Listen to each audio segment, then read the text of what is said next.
seems like there's a little bit of a gap. Okay, we are good. All right, council. We're going to go ahead and call this meeting to order. It is 6:30, and we'll go ahead and begin with roll call. Paula? District 1 Alderwoman Ana Carrillo. Here. District 2 Alderman Richard. I'm so sorry. District 3 Alderman David Emery. I'm here. District 4 Alderman Michael Martinez. Here. And District 5 Alderman Matthew Martinez. Here. District 2 Alderman Richard Hughes is absent. Yep, and he might join us. He's just dealing with HVAC issue. So hopefully that's resolved and he might join us. He'll let us know. All right, with that in mind, council, let's go ahead and take care of our pledge of allegiance. Pledge allegiance to the flag of the United States of America and to the republic for which it stands, one nation, under God, indivisible, with liberty and justice for all. All right. Thank you so much. Appreciate that.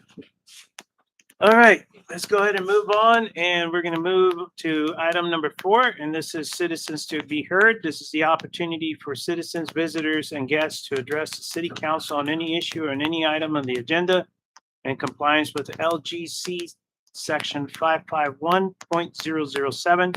City council may not discuss any presented issue, nor may any action be taken on any issue at this time. Citizens to be heard are limited to 3 minutes each. Attorney General Opinion JC-0169. I'll go ahead. Do we have anybody signed up, Zach? Nobody signed up? Okay, I will still ask. Is there anybody in the audience that would like to present any comments? Going once, going twice. All right, let's go ahead and show Paula on the minutes. No comments provided on there. Let's go ahead and move on to item number 5, the open session. This is a take action on items discussed. A, consideration and possible action concerning the approval of the minutes from June the 8th, 2026. Mayor, I'd like to start by making a motion to approve the minutes for June the 8th, 2026 as presented. Okay, got a motion? I'll second. Got a second? Thank you. Okay, discussion. You know, right? All those in favor? Aye. Any opposed? Okay, all yeas. Thank you, council. Let's go ahead and move on to item B. But just for notification purposes, the city council will be operating as a board of adjustments for the next item. So we'll go ahead and take a look at that. And let's do B, consideration and possible action concerning an application for a variance for the property legally described as ABS A00309 JB Gettleman, SB 512, 0.26 acres, generally located north of Hyde Park and west of Kingston Court from section 46477, views of regulations of Article 6, supplementary district regulations of Chapter 46, zoning to allow an accessory structure prior to establishment of the main use on the same lot. Zach. Mayor and council, I don't think Mr. Ordonez is here, but basically, we've had a request. I know the exhibits were included in the packet. I tried best to kind of describe what was happening here. So on Hyde Park, we have one particular piece of property where we have the house sits on, and we have 2 additional pieces of property that the property owner owns. They are separately platted pieces of property, but owned by Mr. Ordonez and his wife. However, because they are separately platted piece of property, we kind of have to treat them as separate lots, and that's what we would do on any situation. He had submitted permit applications in our office for both a shed and a garage, and those kind of general kind of areas of where he wanted to put that garage and shed were also included in the packet for y'all to review. Both of those were sitting on the the separately platted lots, kind of adjacent to the home lot. Of course, as the caption indicates, section 46377 basically states no accessory building shall be constructed upon a lot until the construction of the main use building has been actually commenced. And no accessory building shall be used unless the main use building on the lot is being used. And so if you're going to place an accessory building on a separately platted lot, you have to have that main use established. Even though he does have a main use established, it is on a separate lot, in this case, where the home is. So if you wanted to put the shed and the garage on that particular lot, there would be no issue with that as long as it met all the other normal regulations we have as setbacks and that kind of stuff. But because he's wanting to put him on this other lot, the only way to do that would either be to plat all three lots together, or to get a variance. In this case, he's proceeded with asking for a variance to that particular section of our zoning ordinance. Obviously, we're recommending from the staff level to deny the request because typically on variances, it's, if there's another method to achieve the way to get around it, normally we would suggest going through that method. It's not something that the land has created. It's by his own doing. He's asking for this. So that's typically when you would deny a variance in this case. And that's why we're recommending denial. Did you talk to this gentleman about this? I did. Yeah. Ultimately, he's I told him that was going to be, probably the suggestion that was coming from staff, but he wanted to proceed. Did he indicate that he is planning on building dwellings on those other two lots, or he just wants to have these Yeah, outbuildings? I mean, the likelihood is no, just because of where it sits. Is you can see there's another lot in front of it that's actually owned by a different person or a management company. I don't know offhand, but it's actually not owned by Mr. Ordonez. So, which actually has frontage onto Hyde Park. So these two lots don't even have frontage onto Hyde Park. So really, it would make it impossible to allow, unless he had an access easement or something like that established, to put homes on these. And even with our regulations for building setbacks and stuff like that, it would make it almost impossible to put a home on these. Plus, I think I referenced it in the data sheet. There's some floodplain issues on these lots because of where it sits. We have a dam, there's a private dam that sits back in the back of, Park Place that we have some floodplain concerns back there. So there's just a lot going for these lots that, just causes some issues. So not that can't be worked out, but it just, for putting a main use back there, that's almost impractical. So. Well, I'll make the motion that we deny the request for variance on agenda item 5B because of its violation of our zoning ordinance section 46-377. Okay, got a motion on the floor. We got a second. Okay, discussion. So it has nothing to do with the actual property line. It's just the fact that they're two different lots. Yeah, I mean, if obviously his option would be to replat it all as one property, and then there wouldn't be technically an issue if he could work through all the But other. if they were you know, to be setbacks. sold, that's different. I know the access, but if they were to be sold, then there would be an issue with the property line. Yeah, there would be an issue, of course, with access and things like that. Yeah, So yeah, It's good to go with this. yeah. Okay, That thank you. sound like he's planning on selling them all. No, I don't think so. I'm not 100% sure. Obviously, only he can answer it, but I'm not 100% sure how he came to acquire. I don't know if Park Place, like HOA, had him at one point. I don't know. I've never met him in person. So. Any further comments? Okay, so the motion that we have is for denial. I'll go ahead and put it, all those forward or for the denial. Aye. Okay. Against, nays, all yays for denial. Okay. So Zach, you'll go ahead and work with them. Yeah, I'll relay that Please- information. Please Yeah.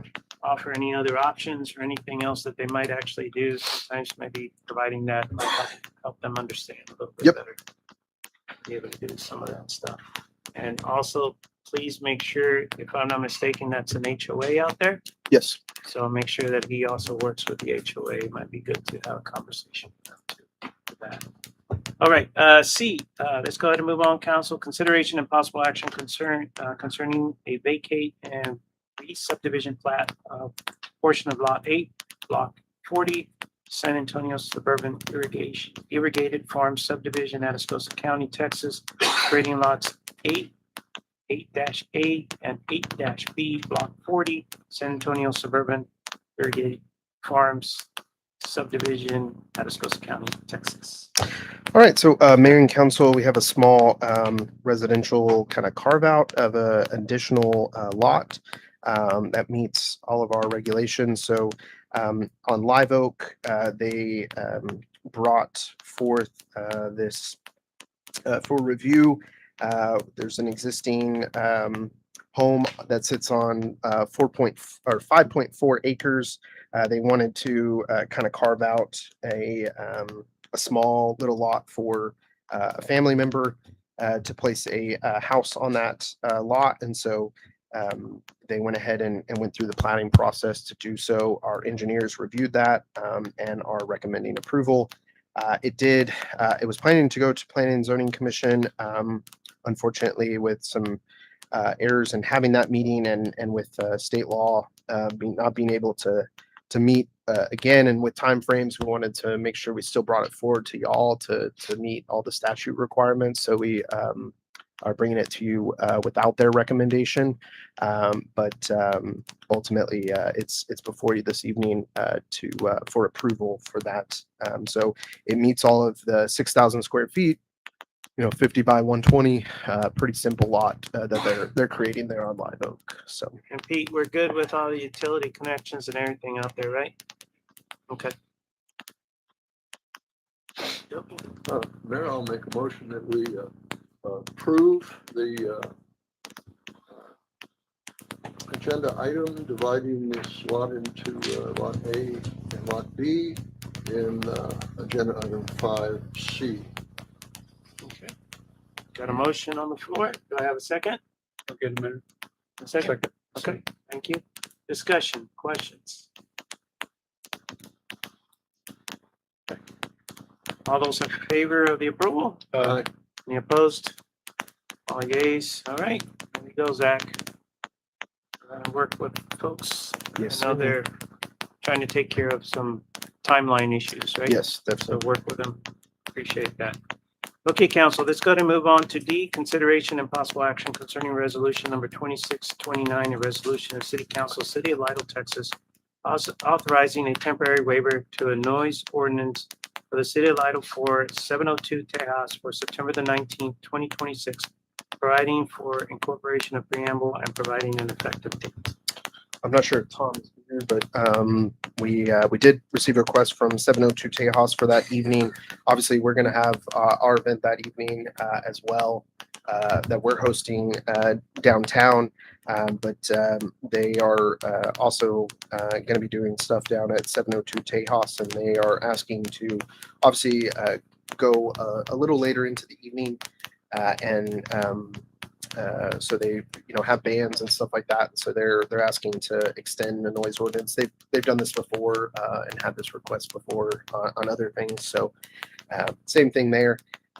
They've also in their request, I didn't put it on here because really it's something that really needs to go through PD, but they've also made the request to close that small portion of Davis Street during that event. Yeah. But that would be something that they need to work obviously with PD on. But I don't think PD is probably going to have an issue with it for that one-time event. But ultimately, yeah. So And it doesn't need to come before council, right?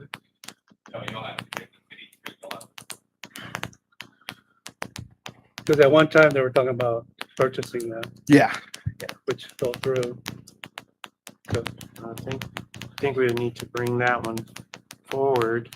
Maybe what we can do is just double check with the barricades, everything, the plan is good, and then put it back We on can the do that. agenda. That's And not it'll an still issue. be plenty of time for us to be able to take care of Yeah. it just because of the action on it. Yeah, for sure. So So you need this motion just for the noise. Yeah, this would, Variance. it's set up, the resolution is just set up for the temporary Same time? noise waiver, so. Correct. Yeah, Well, let's do that before we bring it back to the council, you know? do you want to do just the noise waiver for Yeah. now? Yeah, that's all we can do, Yes, right? yes. I don't think we can, based on Yeah, it wasn't the on the agenda, right? Yes. So all we can do is just the noise. Yes. All right, well, now I'll make a motion that we approve resolution 26-29 as presented for temporary waiver to the noise ordinance pursuant to Tejas on September 19th, 2026. Okay, got a motion on the floor. Do I have a second? Got a second? Okay. Any further discussion on this? So, based on the statement made, the way I read it, it was 110 decibels between the hours of 7 and 10. I don't see any extension there. So the ordinance, or I'm sorry, the resolution is set up, it's kind of restating like that they can exceed that through because our ordinance is set up from 7 to 10 and then 10 to 7. But they've made the request and when we've had this request before, y'all have capped it at a certain time and they made the request on there till 12 a.m. So I would say in y'all's It's on there. motion, I would Is it say, in there? Yeah, here. So he put this and that until Where- 12. where's it? This is their request. They put until- I know, but where is it in the? it's not in the resolution, so I would say in y'all's motion, I Yeah, would, but the motion is. Oh, just okay, the- so it's just not, the it's not noise. in there yet. So you need an I would amendment? say put it in the motion. Okay. I would add. Yeah, to amend, what was it? Okay, to what limits? Well, it's section 1615, but what's the, 2629 Yes. to amend that? Yes. The other question was, so that's gonna be moved to 12 and then is it also gonna extend to 7 AM?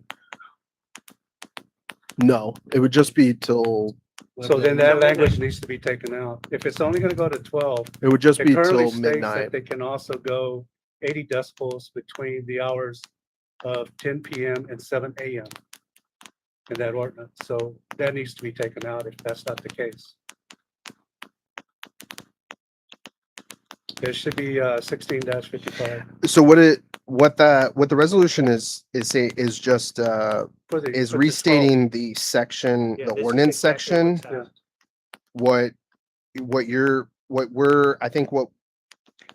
I know what you're indicating. What really, we just need to add a condition in there, which would go down in one of the sections and we Be the would third just be a condition that it would be capped at the 12 a.m. At the 12. Yeah.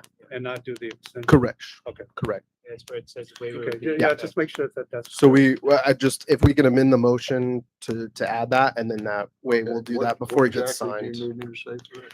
If you would just amend the motion to have the event or the noise waiver till midnight. Mayor, I'd like to amend my motion to indicate that the noise waiver that we're approving will be good until midnight that night. Got a motion on the floor? Amend the second? Okay, thank you. Any other further discussion? All those in favor? Any opposed? Okay, all yeas. And just work with them, Zach. Yep.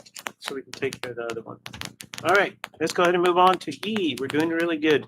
Consideration of possible action concerning resolution number 2630, a resolution of City Council, City of Lytle, Texas, approving the proposed operating budget for Atascosa Central Appraisal District for 2027, providing incorporation of preamble and providing an effective date. I know we handled the last two appraisal districts on the last council meeting, so this is just the last appraisal district for Atascosa County, which is our largest share, of course. And so their budget, proposed budget is included with the resolution. And just as we did with the last ones, just looking for approval. Or if you want to deny it, of course you can. This is So- the last one. We took This care was- we took we care of took care Bear of and Bear Medina, and right? Medina. Yeah. So it's basically just closing all three. But of course, the resolution is set up for approval, but of course it's at your discretion. Right.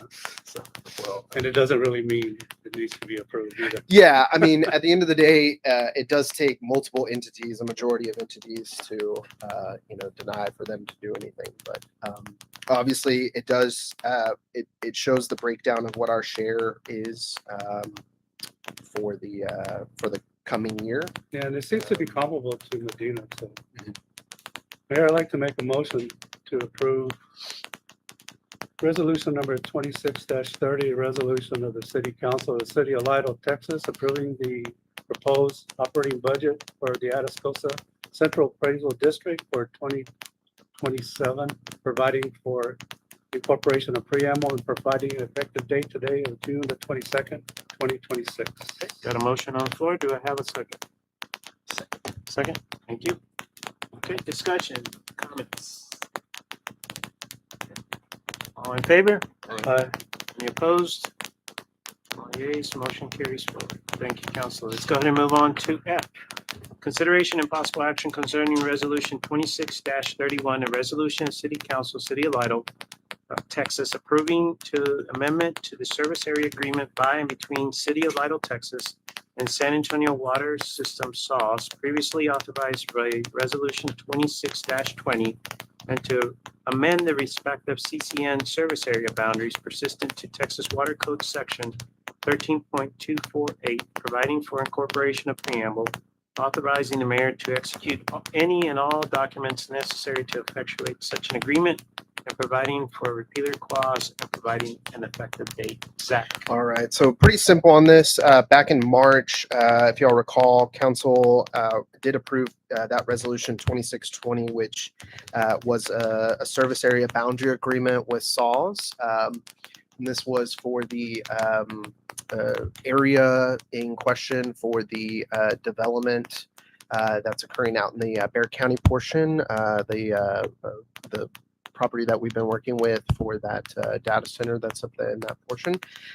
They took that area and that service area to SAWS board for approval, and when it got there, they noticed that there was in a couple sections there was some small areas that were kind of extra that weren't included, that were kind of going to be left in SAWS territory that really just didn't make sense to SAWS to leave. So they asked if the city would take that on.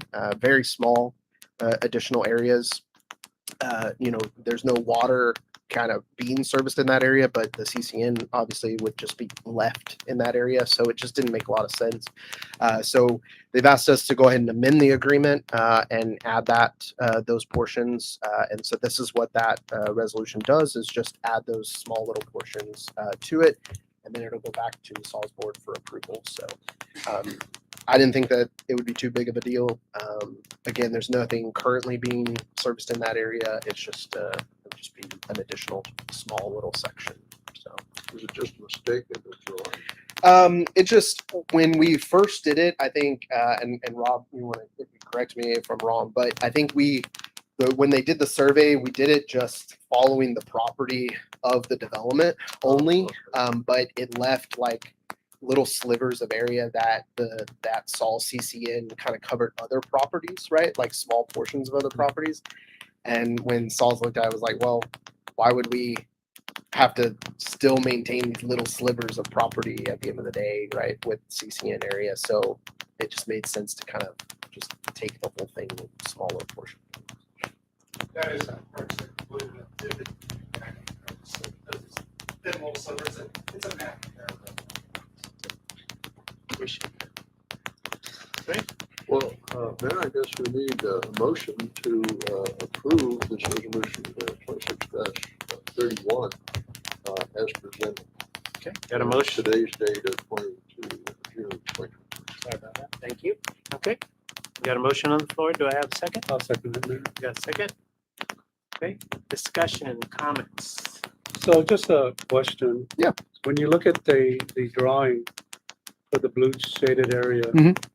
that section right there from 35 where it crosses over off of Main Street and goes up to the peak of it, that section that's open right there, kind of have an idea what I'm talking about? If you want to look at my map real quick. This little section, what I'm talking about. Right there. Yes. Is that, That's already our system. okay, perfect. That was the question. Yeah, I was like, hey, oh, well, we're there. That's already there. Great. Okay, anything else? Okay, council? You have a motion? Have a motion? All for it, up for it? Yeah. Any against? All Too right, much Father's Day, that's what it was. I know. Yeah, guys. Jane, telling you, that's what happens, you get stuck. That's all good. Thank you. Hey, thank you, sir. Appreciate it. Okay, let's go ahead and move on to G, consideration and possible action concerning the award of competitive seal bid number CSB number 2026-0501 for the city of Lidle and East Medina SUD Emergency Water System Interconnect to Green Company Concrete and Utilities LLC and the amount not to exceed $142,496.85. Zach? All right, so yeah, mayor and council, we did send out bids. We got a total of 3 submissions back. The bid the 3 bidders and their bids were included in your packets for your review. Cobb Finley, who handled that bid for us, has reviewed and is recommending Green Co. Concrete and Utilities, which was the low bidder. And they also submitted a bid. As a part of that bid, we asked each of the bidders to submit how many days to complete the project, right? Because just with the way things are in the world right now with supply and stuff like that, we just kind of asked them to provide that. And so they provided days to completion would be 65. So, that would be a part of the contract that ultimately gets created out of this. Obviously, this is not a budgeted project. So this is something that, we've been working on, but it's not something that we have Bless you. secured the funding for. So me and Yvonne are not 100% sure where we're pulling the money from yet, but we obviously know we need it. So When is it they start, they're looking at? I mean, as soon as we award the contract, which could be the next meeting, they probably would start shortly after that. So it So won't go into the next budget. we could push it to the next budget if we wanted to. We sure could. I mean, to actually make the payment on it. Yeah, I So mean, it we could could be have moved that to the conversation next with budget. them. Obviously, we do, their possibility of concern of, the longer you wait, potential tariffs and other stuff that could kick in, material pricing could go up, But if we approve in July, more than likely the start is gonna be August. I would say So we're August, within September. A couple of months, so the Yeah. first, That's what I'm the thinking. first payment will technically, we Could- won't pay that quick. It could, yeah, it could So- happen maybe October. It could. Should line up So- within the time period. And just a reminder on this one, this is basically our Plan C, Plan D interconnects. So for some reason, we need to get water from And is that East. something that we need to spend right now? Or like, I know you said Plan C, Plan B, we have A, B, we need C and D already and spend that now, or should we sit on it and have those funds for something else, just in case? Because I don't know, always Plan C and D, the best place to go and have that tied up already, or spend that, and if we need it for something else or an emergency that came up. Well, this is tailored for us to be able to have, if for some reason something happens with power and we lose that area, we could actually turn that valve on and we could get water supply from East Medina. And the next question is, Pete might answer this, how often has that happened, and have we had to do that before, or lose power that we have to run into C and D versus an A and B? I can't speak to, Oh, go ahead.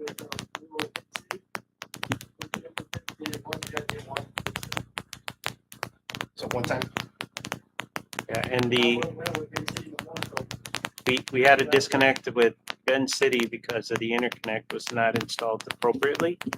So we had to find something appropriately for us to be. I just, I mean, you know, this year, I think we spent a lot on different items and different things.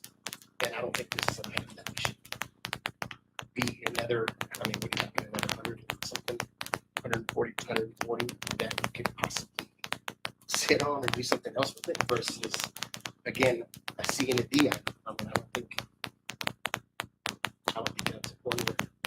This was part of the previous emergency water system agreement we had. And this was our share of it, correct? Yeah, we did enter, I mean, we had an agreement with East Medina to Right. do the, I mean, but, I mean, there's nothing like binding, like we have to do it, right? I mean, But it's this just is an our agreement. portion of it is to get. that Correct, yes, yeah, interconnect. like it's our job to fund it. Obviously, the maintenance and stuff like that is 50-50, but ultimately, our portion is to build it, yes, that is correct. We paid for engineering. so- We did. That I don't want to quote a number without giving you an accurate. I And can, there's I a can chance find of- it for you. There's a chance the cost going up as well. Well,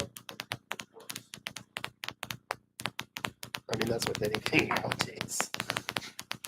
You can look at the difference of what the other estimates are in there too. So, Actually, Mayor, I'd like to make a motion that we approve the award of this competitive sealed bid, number CSB 2026-0501, to Green Company Concrete and Utilities LLC, an amount not to exceed $114,496.95. okay, got a motion on the floor. Do I have a second? I'll second it. A second? Okay. Discussion. Any additional comments? Okay. I'll go ahead and put it out. All for it? Sorry, we're just not in sync. But Okay, so 2 votes for, Nay. two votes to go, and then I do want to say 30, just to throw it out. We'd agreed to 30,000 on the engineering, just to throw that in there. okay, so I have two for it and 2 nays for this project. Richard's not here, so it goes to me to go ahead and do the casting vote. So I'll go ahead and make a casting vote for us to go ahead and approve this. So please annotate that, Paula.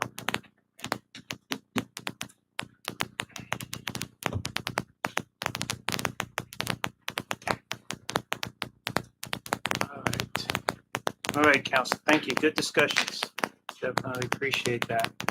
Let's go ahead and move on to H, reconsideration and ordinance of 26-09, an ordinance of the City Council, City of Lidle, Texas, amending Chapter 8, Buildings and Building Regulations with the adoption of Article 8, the Rapid Energy Identification Systems.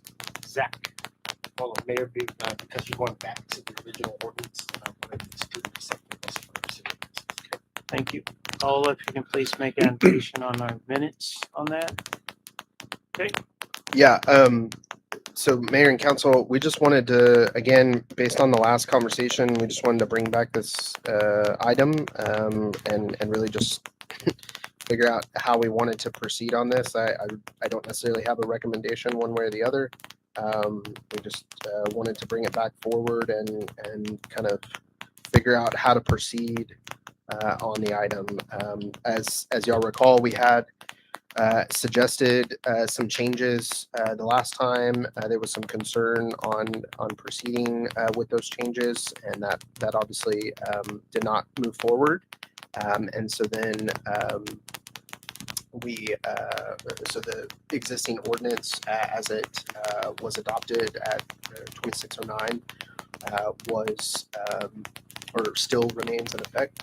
I've had a conversation with our attorney about some conversations with Mr. Garcia, who originally brought the item forward. Yeah, so we just wanted to kind of have a conversation. I don't know if you want to add any color to it or. No, it's just- We can discuss it in executive, that's what I want to do, or we can discuss it here, but I mean, the concerns we raised the last time still exist, which is basically the, and we discussed it the very first time this came up. It's probably a better practice to be more generic about something like this rather than force to steer people towards a particular vendor, which isn't really necessary here. I mean, there are times where that's required, where there's only one place to get a certain part or something like that, and this isn't one of those times. So, So the decision to go ahead and put it on the actual, the ordinance, or I'm sorry, the building and building regulations on there, just to be able to put it in there, then it just becomes the guidance for anybody who comes over and is to install a but system. it's already there. That's To be able to just, do that. it's already there. That the ordinance y'all passed is now part of the city's code of ordinances. Yeah. So I think the concern. Can you get a Richards? If all looks good, we'll get that second That's set. why you're paid the big bucks. Yeah, I think the concern obviously last time was the removal of, so obviously the way it was adopted first was, the rapid energy identification system, right?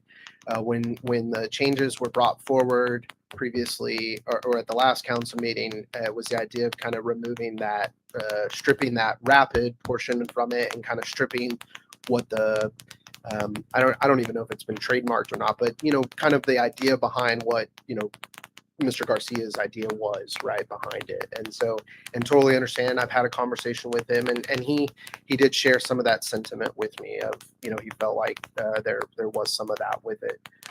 He expressed that some of the changes he has made to the quote unquote stickers, that he created originally, of removing the idea behind the Solar Shield LLC from it. So, really taking away the branding to ensure that it's not coming from one company, right? That Rapid Energy Identification System is an overall program, and the sticker is just a component of that program, right? So, and I think that's where council originally kind of understood it to be, and why ultimately council adopted it the way, at least my understanding when we talked about it, that's where, council felt when they adopted it, where they were going with it. So I just want to make sure that's still the sentiment and still the understanding.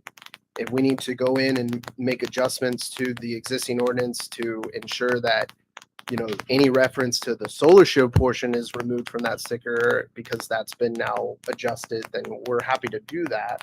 But we just wanted to have an open conversation about it, because I know it seemed like last time we were maybe leaning towards just removing it altogether. And if that's council's desire, then that's council's desire.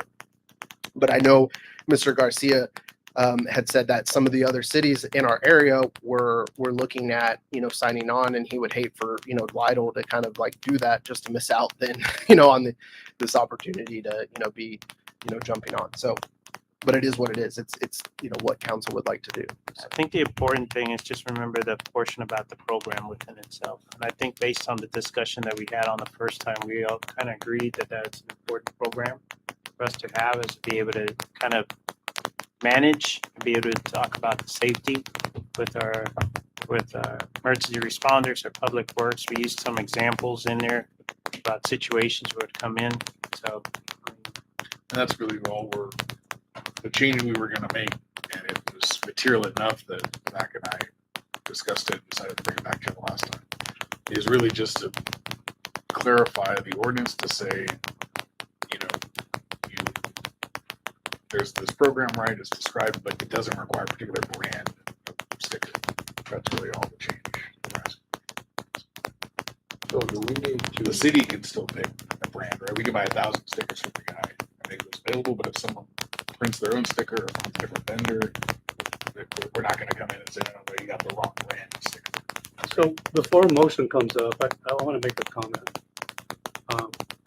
Based on what the information that was given out in the last meeting and the discussions, I believe the city does need to become more involved in deploying this, having a recommended vendor and maybe a supply.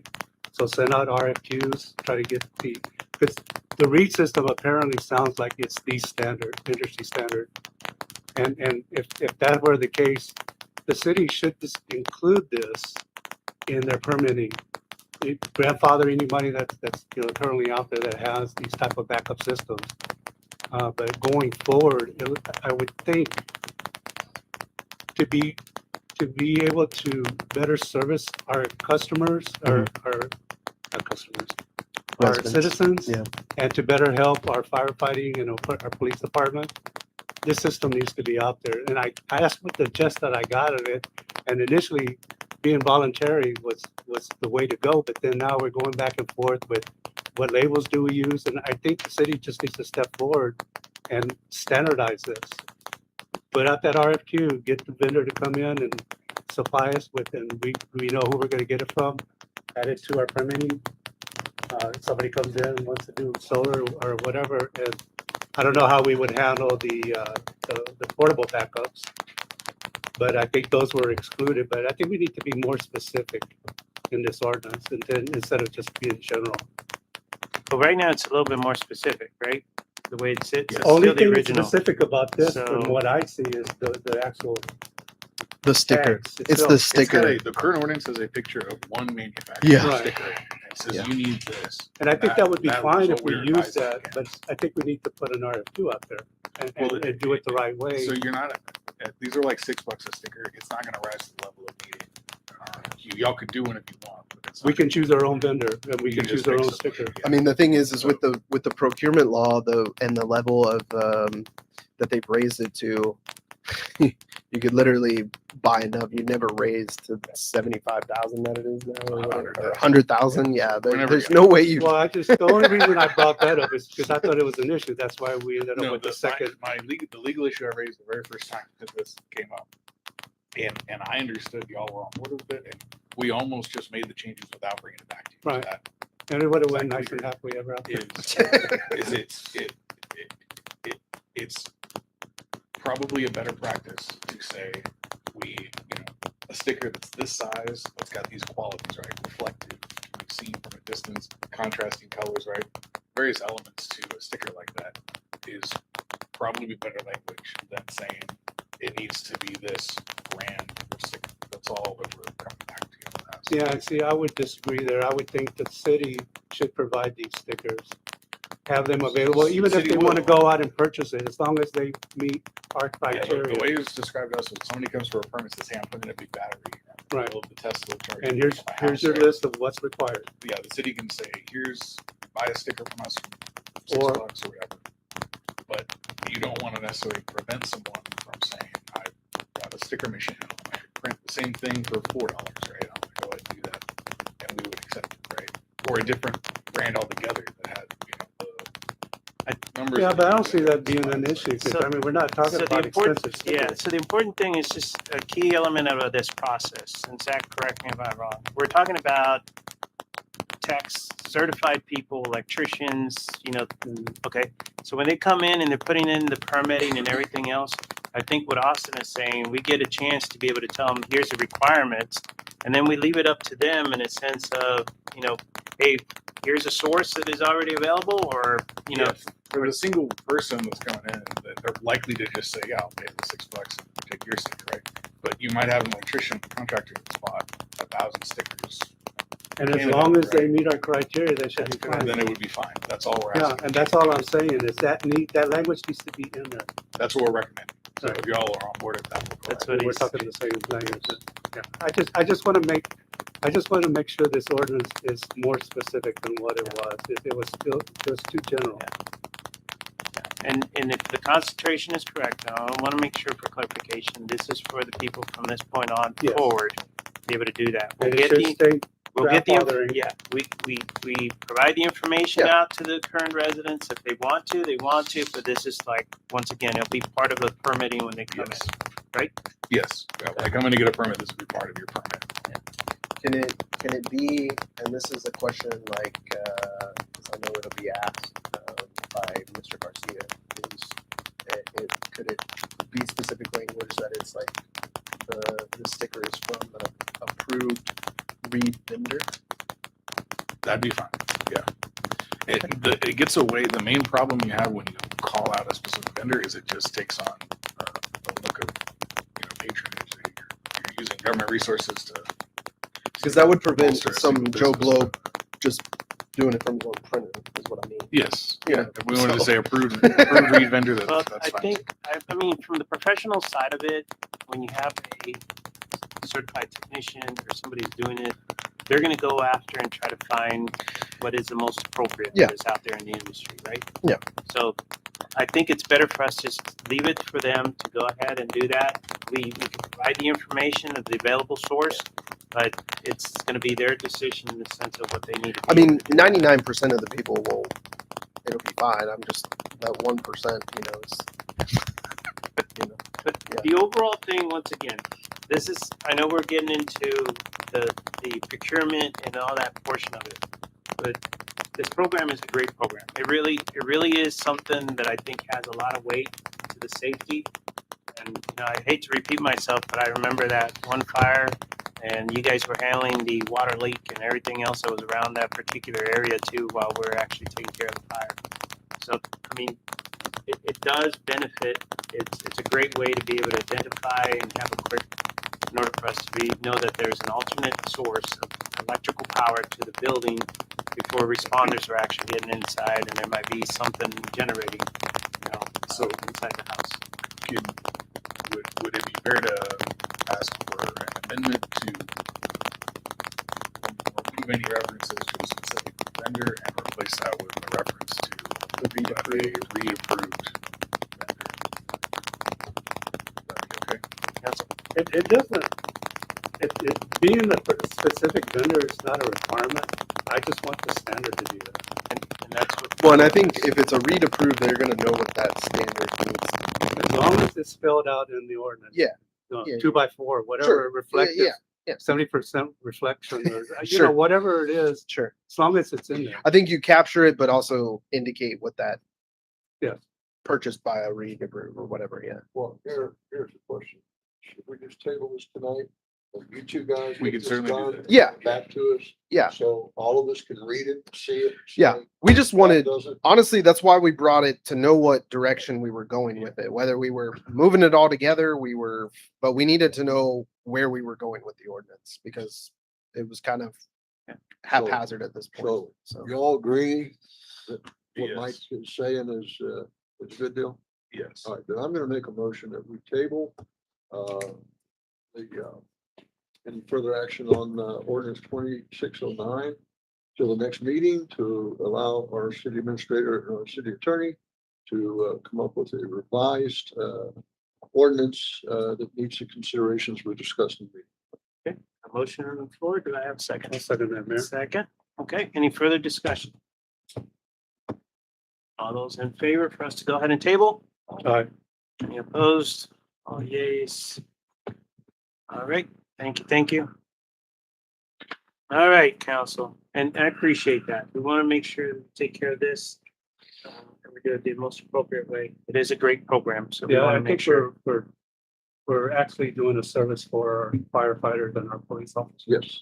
Amen. and any vendors that may come in. It'll be good. So, question, since I excuse myself from that vote, but have a question in reference to something as far as, I'm gonna say like, have we got the fire chief or the fire marshal, anybody here to discuss it with them? And see what their opinion is? Can I ask that question? Does I excuse myself from that, or I can't ask that? question? So I think we can go ahead and ask Zach. If I remember correctly, I want to say that there was a discussion, but I think it would be good for Zach to talk to Mr. Garcia. And make sure. Because I'd like, I mean, again, I treat myself when I'm saying this, ask, but to get their opinion on it, on the fire chiefs. From everything? Okay. That's just, that's fine. We'll put it on. Your question's fair. That's why I'm asking. Conversation. Someone else raised, someone else. We'll go through Zach. Be good. All right, thanks again. Let's go ahead and move on to I, consideration and possible action concerning approval of Texas Health Benefits Pool. Tex HB insurance rates for 2026-2027 for the city of Idle, Texas employee benefits. All right, so it's a little higher than we were anticipating, but wanted to get y'all's thoughts and kind of opinion on proceeding and I guess action on proceeding. I think Yvonne has already built in the possible increase. Dental and vision is not suggesting to increase, but it is a 10% increase if we kept the existing plan on the health side. And so you'll see the current rates and what the new rate with that 10% increase would be. And so everything else would remain the same. They did give some additional options, but I know last year it was kind of council had suggested to kind of remain, kind of consistent. I think that's what the employees had kind of said too. They didn't want to really look at other, some of the other options out there. I would, it's obviously a little too late in the game now, but I know I don't want to obviously upset a 45-year relationship. I think it is those things over there that we have. But I do think it's probably something that, we do need to probably look at exploring a broker this next year, at least have those conversations and figure out what else is out there and just start exploring some other options and just see. A lot of them will go and look at TML too. I mean, so they're on the table normally. But I think, we're doing our employees and us a disservice if we're not just exploring what's out there, for everybody. So obviously we're kind of stuck with what we got for now, but I think I would like to explore that this next year and hope y'all will support me in doing that. But I'm obviously suggesting to proceed with the 10%. Like I said, Yvonne, I think. What is if I'm wrong, it's built in the What's the 10%. increase? What is it? Is there like a big dollar amount for them on the increase? So on the employee side, well, we cover the employee side, right? But the employee goes from 798 on the rate to the 878 with that 10%. For people that cover the family, the rate goes from 2236 to 2460. So I mean, the family is definitely where it hurts. And we all know that, right? Like we've seen that. But like I said, the dental and the vision, pretty minimal, but they haven't changed in the last few years at So as all. of this year, So, we're pretty much in already, right? Like we're can't. I mean, late in the game to do anything else. they gave some options of exploring, but it would increase like deductibles, increase, out of pocket costs, potentially things like that, where we could look at lowering costs, but it's really, where does council, if council wants to lower their costs compared to what that means for the employee, right? So they're Hitting their deductible. bottom line, their We know insurance is big. yeah, Life insurance is crazy. Right? yeah, And again, I'm all for employees, right? We have Yeah. a great staff. Yeah. All the way through from, public works to city hall, every police department. Have we got with them and see how they feel about anything? Like, hey, it's gonna go up. Hey, we can go this route. We can go this, up this and see, maybe a pool of what they think, we had not, because I mean, in all reality, it's them, right? It's Yeah. their family. Yeah. Because we know the family is where it's gonna cost people. So Yeah. if we have, how many of them have their family on there? I would like to see something where Yeah. the employees say, hey, you know what, we don't mind it. Let's raise, lower the deductible or raise the deductible if we're gonna get this, but we still can get this. Sure. We did not, I'll be honest, we did Well, not last year. I Go do want to add, but I think, Matt, ahead. Go ahead. Yeah. I'll tell you that Come on. you should never reduce, as an employee, and I'll speak up, we should never reduce the out of pockets and reduce coverages or increase the coverage we have to pay out of pocket. I believe there's only one city employee, if I'm mistaken, one city employee who has to pay for coverage for his family. And that's the chief. He needs the insurance, obviously, but it's a pretty steep price for him to pay for him and his family. I can tell you, if I had to do that for my family, I'm looking for another job. I could not afford the city's insurance and cover my family. My wife has a job she has because of insurance. We've got to figure And that that's where I part would, out. and that's where I would say, Zach, like shop next year. We have to, Yeah. next year, shop around, go to a broker, see what, there's always something out there that's gonna be better for the employees and maybe better for a family plan, you know, Yeah. so Hondo- I'm all for it. Hondo did exactly that a few years ago and found a much better rate. Yeah. To a different business. And I will say that's, I mean, to Matt's point of why I didn't ask the employees this year is because that's kind of the response we got last year when we asked the employees was, yeah, we're not interested in kind of looking at it. And I figured we'd probably get the same response. So that's why I didn't ask. We So, need to figure out- but the dependent coverage is always yeah, that's always the conversation around dependent coverage. And again, ask them, it's too late to Yeah. do that now.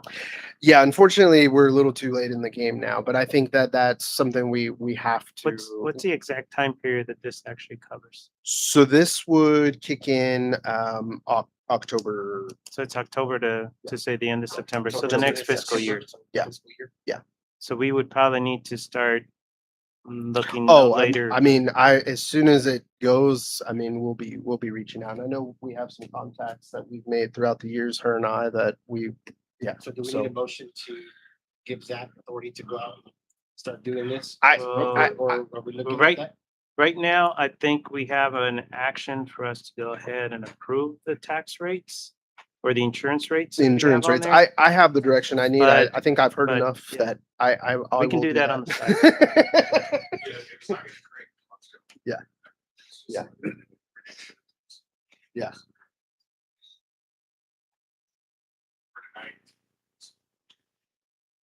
Yeah. And is it too late to go back and again ask, you know, like I said, it's gonna go up, seem like a whole bunch, but where we can lower costs and or something. You're talking about Lower what- that overall 10%, Lower our costs. lower, well, I mean. Lower our cost or lower? It's the city's cost. It's gonna get lower. I'm looking more, I want to say the city, but also. employees. Well, yeah, What he on said the about benefit chief, you side, know. the employee may benefit from it, but the Yeah. overall cost is the city for the insurance Oh, portion. did he play- did he play- oh, we have- Where they're gonna pay. And I'm pushing for employees. Yeah. I hear you. I want to make sure that. I can always ask. I can always We ask, don't wanna lose anybody but because of 10%. yeah, but the likelihood is this is kind of where we're at. Yeah. This is a cost with what we currently have. Yes.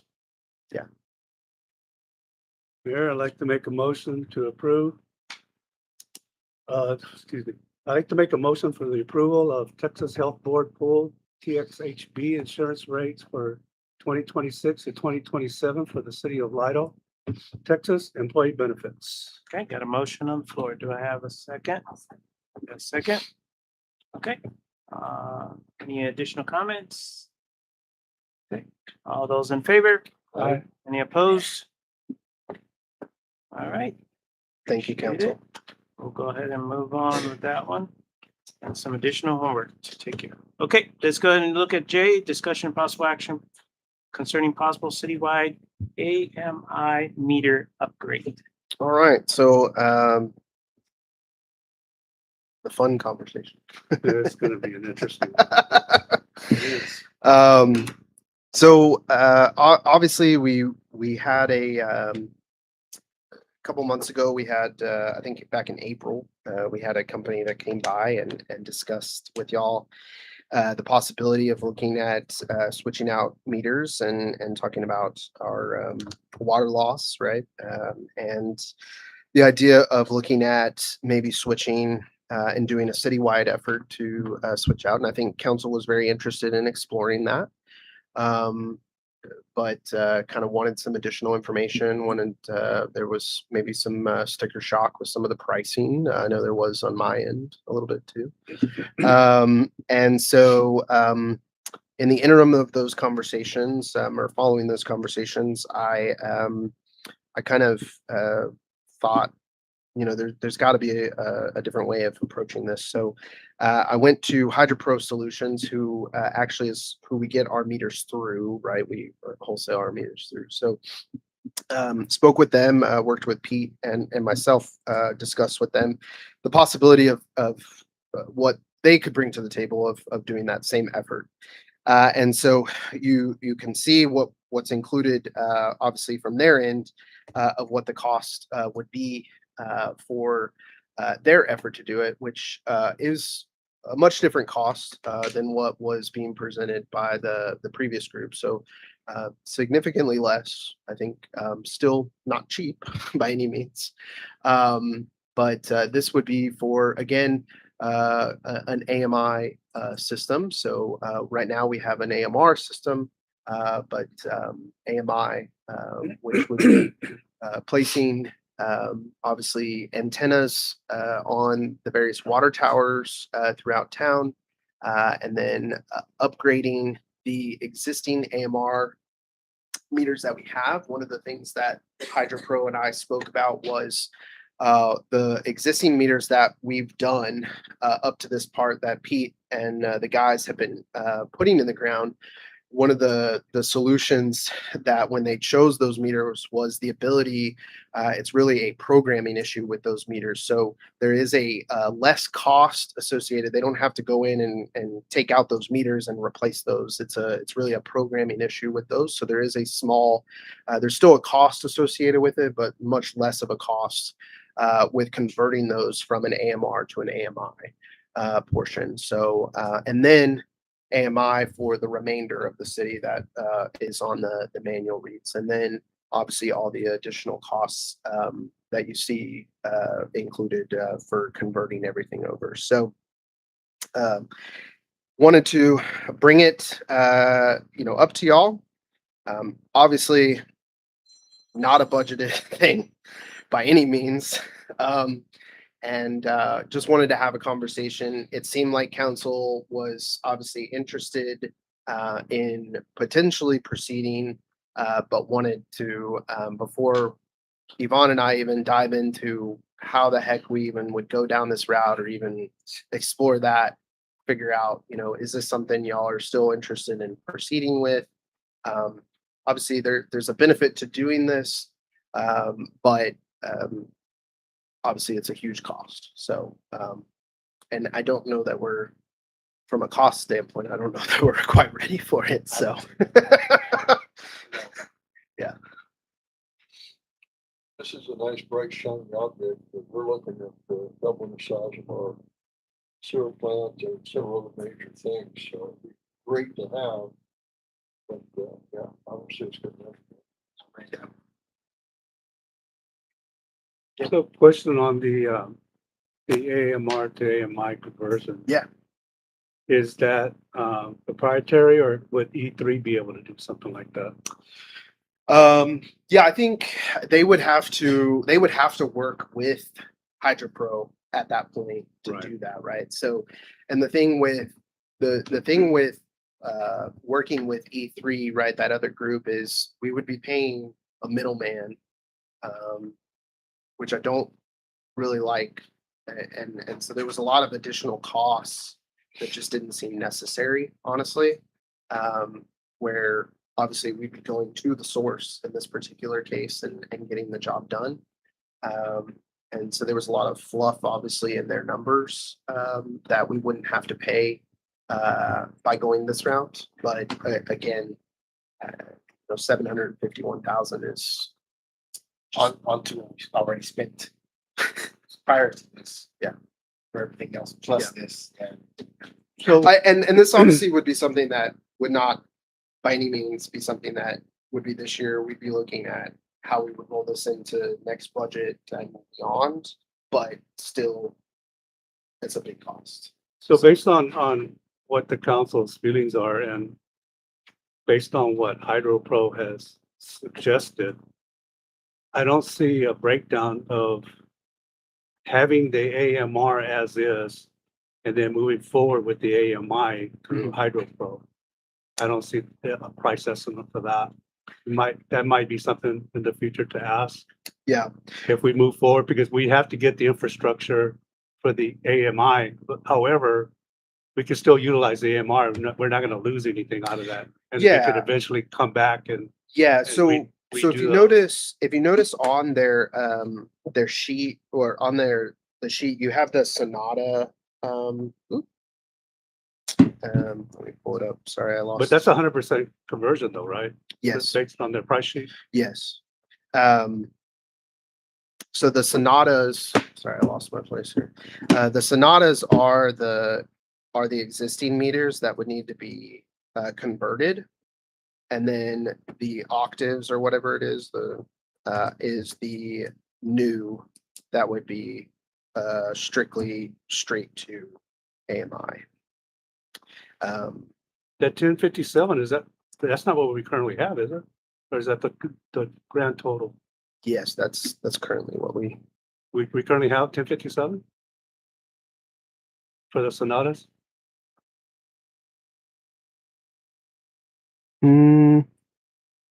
I'd have to go back and look at that number, but Have an idea?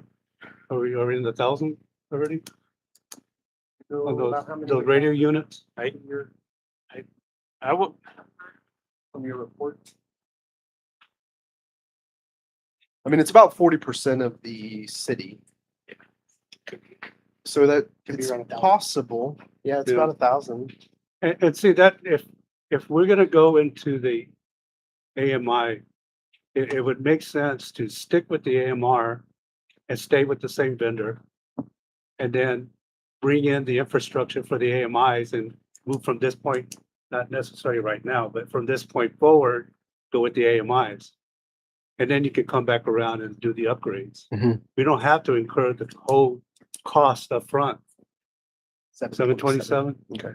So So that's a little. nothing for right now, but if you could ask for that breakdown on the pricing. Sure. So basically what we have right now, we don't touch. Bringing in the infrastructure that's required, obviously, is gonna be the biggest cost. Yeah. And then, Obviously, your biggest port, other than, I mean, some of those meters are big, but your repeaters and your base station is a huge Yeah. portion of the cost. And I think even before when y'all looked at it, I don't know, Matt, you were part of that conversation, but I think that was partly why cost prohibitive last time too, we went to the. when y'all were looking. yeah, so, the biggest hurdle right now is if we do nothing and continue the way we are, we're gonna be buying AMRs. Yeah. Why are we gonna be doing that? I know we're gonna have that big initial payment to bring in the infrastructure, but. Which, I mean, and AMR is not bad. It's not a No, bad system. No, I mean, we were actually happy when we first heard about it. It's not a bad We system. all said yay and let's do it. But then the next year there might be an AMA. Might too. Yeah. AMIs and AMAs. Yeah. So Mayor, what do we need, just, motion not to proceed at this time? But I think where we're at, I just want to make sure that the other point of this is we basically have some in stock. And if I'm not mistaken. The AMRs, yes. Yes, Yeah. and we buy about 100, 200. How many do you have? Yeah, About we have 200? about, what, 60 or so probably? Yeah, so they do them in phases and we get close, then we go ahead and buy the next round and then we install those as a way to kind of, But the beauty of this proposal by HydroPro is the fact that we can convert those. Yeah. That's true. At any point, theoretically, we can convert Say them. we did go The with thing- the AMR, that's what yeah. our people know, that's what we're doing. I don't think we need to and look into spending anything else. yes, so you can make a motion for us to just go ahead and say, don't do Table anything, it, keep as yeah. is, we just. Yeah. Yeah. So be able to do that. If you guys want to table, we can table, but honestly, I think the biggest thing about this, just for putting everything together, if you remember, we had individuals that came in, they presented information, we were like, right? So then we said, is there a better solution? So they went out, they looked at a better solution, they presented this as an option, and we're still like, Yeah. "Ah." I think it's a better solution. I just don't think So- it's the right time. Yeah, No, no, exactly, I don't think so exactly. either. So, That's a big but call. now we're informed, right? Now we informed the range and what it's gonna entail, because before we were kind of like in the limbo, especially with those individuals that came over. And I just would like So- at this point, to move smartly forward. Yeah. So- And not waste money. Yeah. On something that's gonna become obsolete. So I Austin, think you we just- recommend just leave it alone, no act, Just no take no motion, action. no nothing, just leave it. Just dies. Sounds good. All right, council, we're Make all a good? motion, we make a motion. All right. Okay. Okay, let's go ahead and move on to K, discussion and possible action concerning street repair and use of certificate of obligation funds recently issued for street construction purposes. All right, so Mayor and Council wanted to bring this discussion item forward. So obviously, we issued about $1 million of the CO money was for street purposes, street construction purposes. So we really haven't had a conversation. We've obviously been focused on the Water Well 5 as a portion of the CO. So wanted to talk about kind of how we wanted to proceed with the $1 million portion of it on the general fund side with streets. Obviously, I think most of us on council and what I've heard from most of y'all is the why, at Somerset and Lytle, Somerset, Benton City area is kind of the problem child that we've been dealing with for years, and has kind of been the thorn in our side. Some of the estimates that I got 9 months to a year ago, maybe, were up there. And that was just, kind of looking at, some resurfacing, some, general paving on it. So without engineering involved, and obviously with some of the pricing and requirements with procurement having to be involved with public works projects, we would have to have engineering involved in that. So, we're going to spend quite a bit of the money if we tackled that Y project,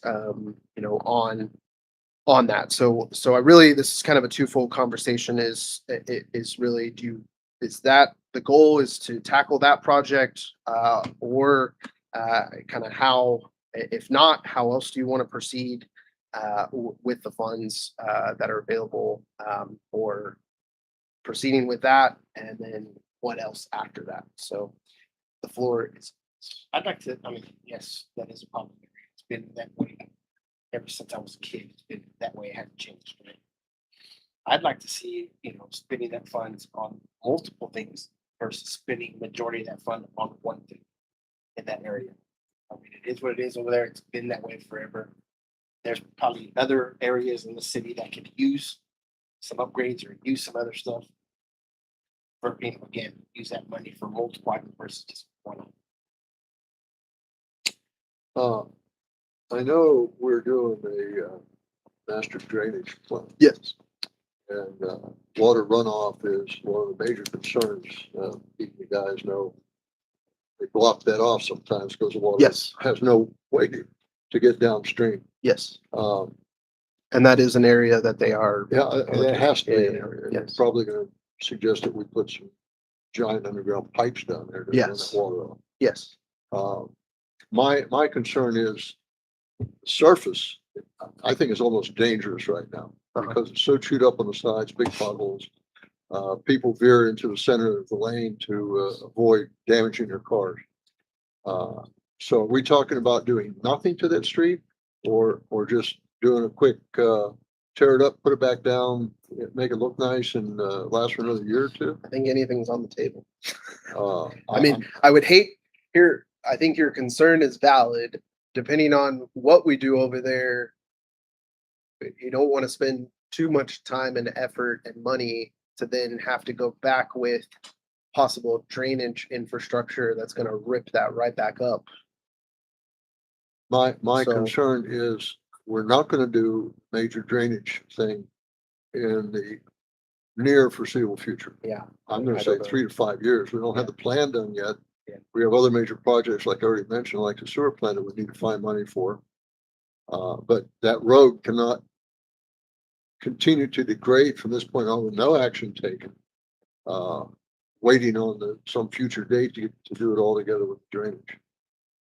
So I'd love to see at least a Zach, resurfacing of it. Zach, when you got the estimates, Mhm. was it our current engineers that helped us out with that? No, so I explored looking, I didn't use any of our engineers, because we were just looking at a couple different companies to come in, maybe do, just some overlays over it, just to kind of get us through.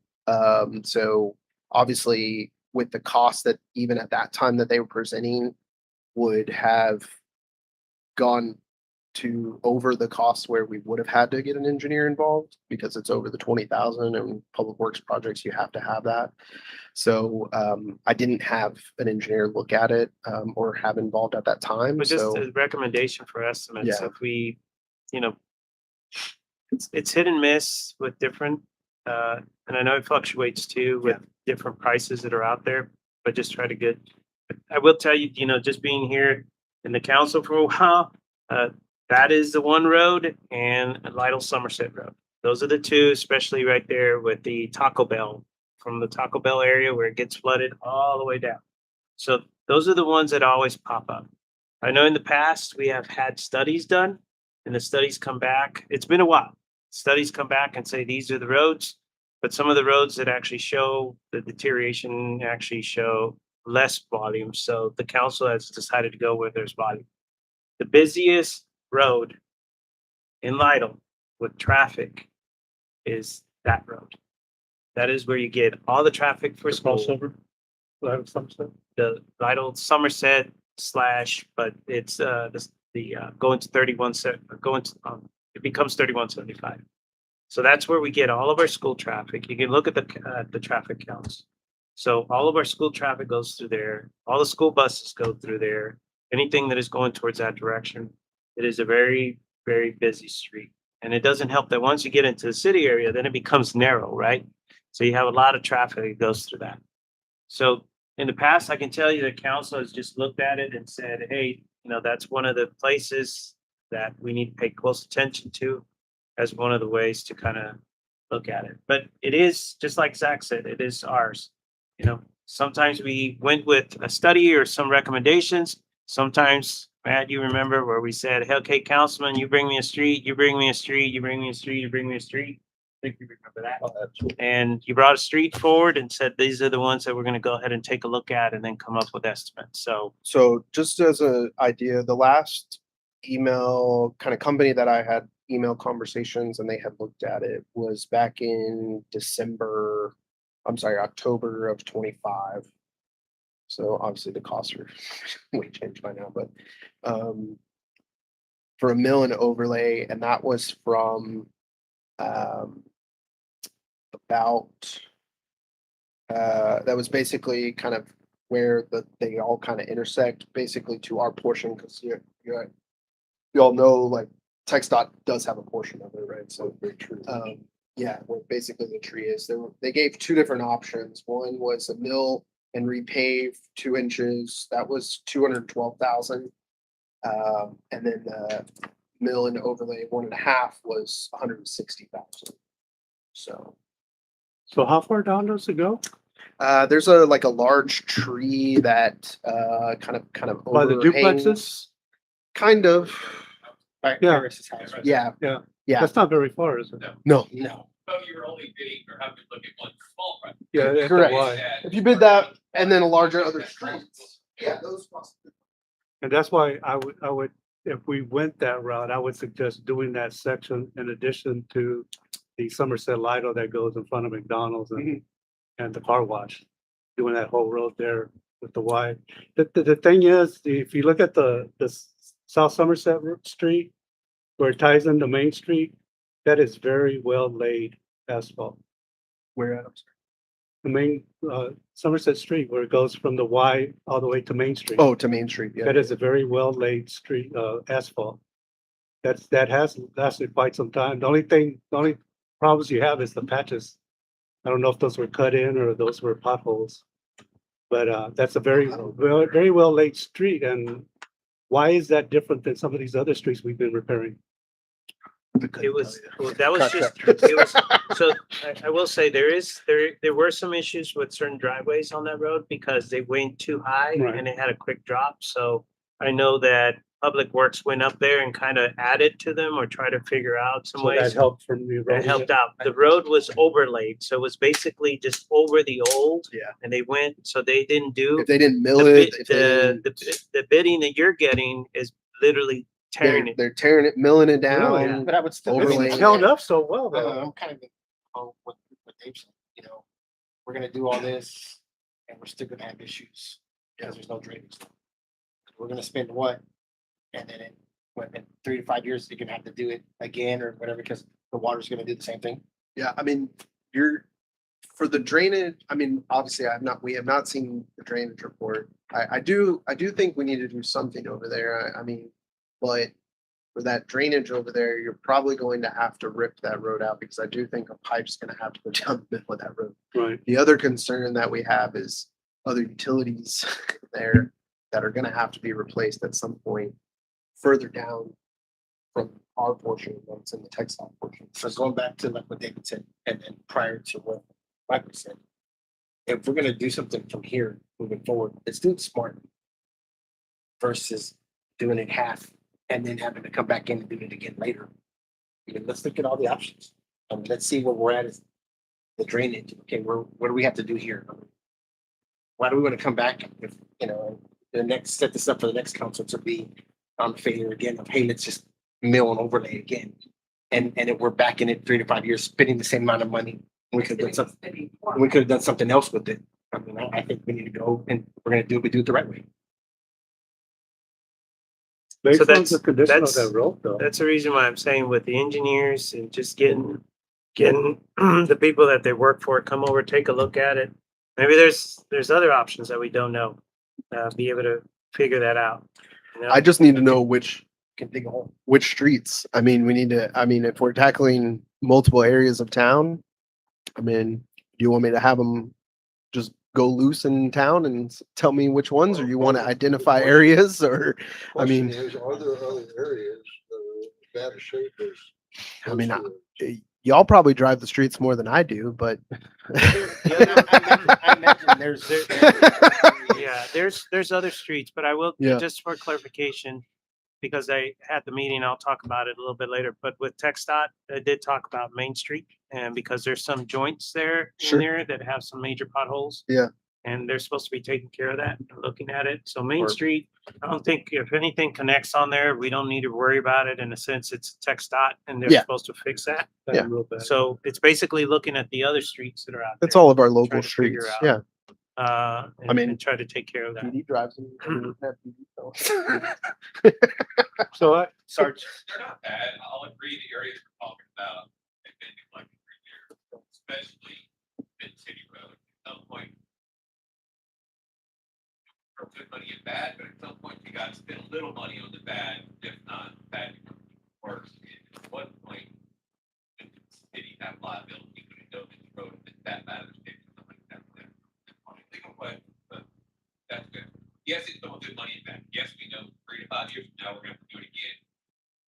But we can't do it now, and that 3 to 5 year project is probably gonna be a multi-million-dollar project. That it's probably gonna be, it's gonna cost. and that's the second time it's been brought up, because Alderman Emery brought it up, and then now you, Mr. Deere. And I believe what David said was probably more in line of, even though it's a waste of money, spending the money now to reinforce that Y section, because we're not gonna be able to afford to do what's gonna be required in the very near future. And that road's just gonna keep deteriorating. It's a waste of time. I know that, because they're gonna have to do some kind of drainage, but The alternative However, is to do it's- nothing between now and the time we raise millions of dollars Yeah, to and put that- the drainage that- system. that We may can't do be- nothing. So I'm So- saying so if why don't- it's $200,000. why don't we do this? Why don't, since y'all's districts areas, right, fairly small, send me 2 or 3 streets. And I'll include the Y within that, and I'll send the engineer, they can come by, they can go to each of those streets, they can, And Zach, can you add, so let's ask them, and I know it's always good to mill and fresh. but they can but- give options. but Give an option, maybe Yeah, an yeah. overlay, maybe where we can But actually. all the bring- ways, like they'll just do that. Yeah, section, yeah, go yeah, all the yeah. way like McDonald's, right? See if, hey, we're willing to do more. Yeah, well, I What can think your that street pricing should be? definitely get done, the one in front of So McDonald's. then all the way to the access road and then come back to the Y and Yeah. let's see if it makes sense to do Yes. that whole L right there or something, Yeah. you know? We can do that. So, And it may come down. He may say, hey, you're gonna give me more. Come a little bit lower on the price.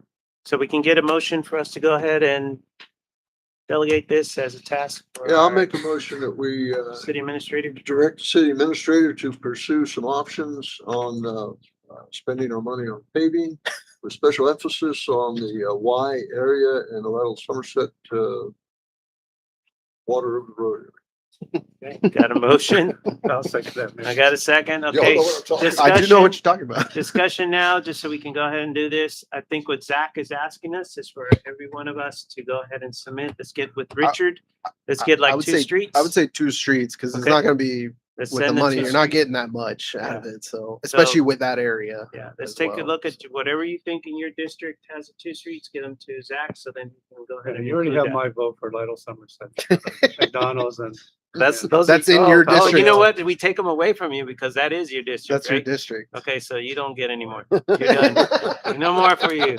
No more for you. No soup for you. There you go. As long as that road gets done, we're good. So that'll be good. All right. Thank y'all. Anything else? Okay, all those in favor? Any opposed? Okay, Zach. Thank you, appreciate that. Okay, I think we have now our department reports, so let's go ahead and jump into our finance director's report. Here we go.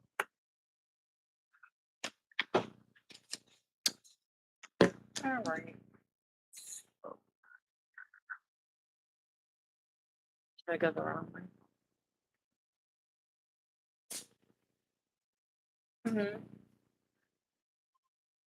Okay.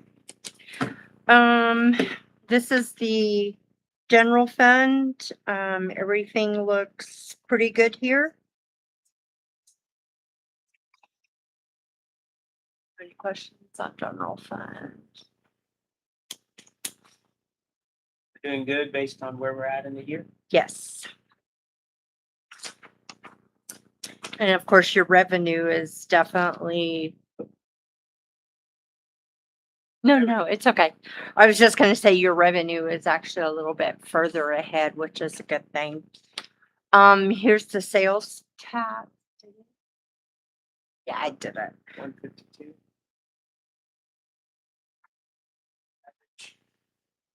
Yes. And it continues to go up every month. Good thing. Motel, hotel, everything's good there. I mean, there's nothing bad at all other than the utility fund. But we knew that one was gonna be in the hole with all the projects. So the water within itself. So between Yes. that and the adjustments that we have, and of course, we got the contractor that is coming in and looking at the system within itself, right, with the losses and all that. Okay. So all that is supposed to be able to help us out, make sure, bring that gap down between what's pumped, right? Correct. Yeah. Sewer's good. No problems with sewer.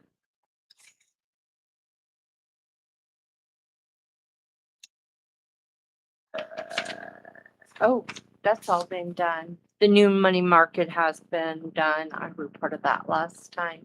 The radio reads is 727 out of 1685 with 44% completion. New payment options, still working with the bank. They're going through their major updates, so it's all got to work together to get that to work. So, but I can tell you, we are getting more and more customers asking for that direct draft payment, and we just keep telling them, we're trying, we're working on it. It's just. Because what it is we'll push a button and it will direct the bank to go into, let's say, your bank, pull that money, and then it comes back to us and updates the system. It's gonna make everything easier.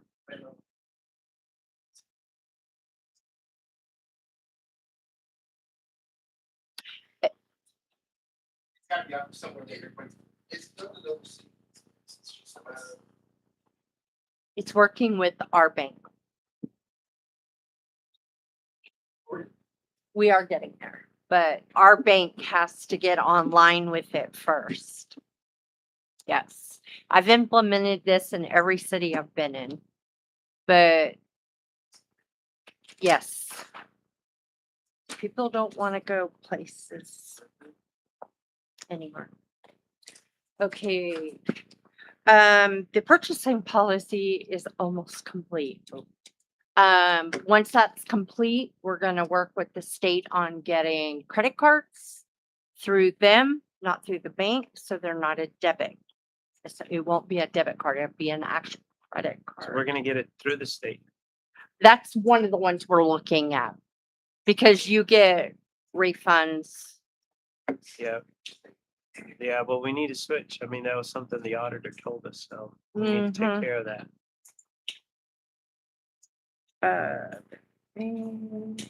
That's all I have. I mean, we did get a date of August for the check capture, positive pay. We're working on it.